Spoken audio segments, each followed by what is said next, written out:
ഉത്തരാഖണ്ഡിൽ ഏകീകൃത civil code നിലവിൽ വന്നു. വിവാഹവും വിവാഹമോചനവും നിർബന്ധമായും രജിസ്റ്റർ ചെയ്യണം എന്നതല്ല ഈ നിയമത്തെ ചർച്ചയാക്കുന്നത്. വിവാഹം രജിസ്റ്റർ ചെയ്യണമെങ്കിൽ പോലും മതമേലധ്യക്ഷന്റെയോ സമുദായ പ്രമാണിയുടെയോ അനുമതി വേണം എന്നതാണ്.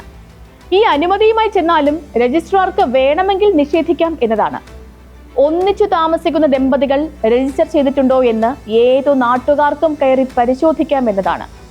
ഒരു മേൽക്കൂരയ്ക്ക് താഴെ ഒരു പുരുഷനും സ്ത്രീയും കഴിയേണ്ടി വന്നാൽ അതിപ്പോൾ മറ്റ് കുടുംബാംഗങ്ങളോടൊപ്പമാണെങ്കിൽ പോലും ഈ നിയമം അനുസരിച്ച് അറസ്റ്റ് ചെയ്യാം, ശിക്ഷിക്കാം, 3 മുതൽ 6 മാസം വരെ തടവും കിട്ടാം, 10,000 മുതൽ 20,000 രൂപ വരെ പിഴയും അടയ്ക്കേണ്ടി വരും.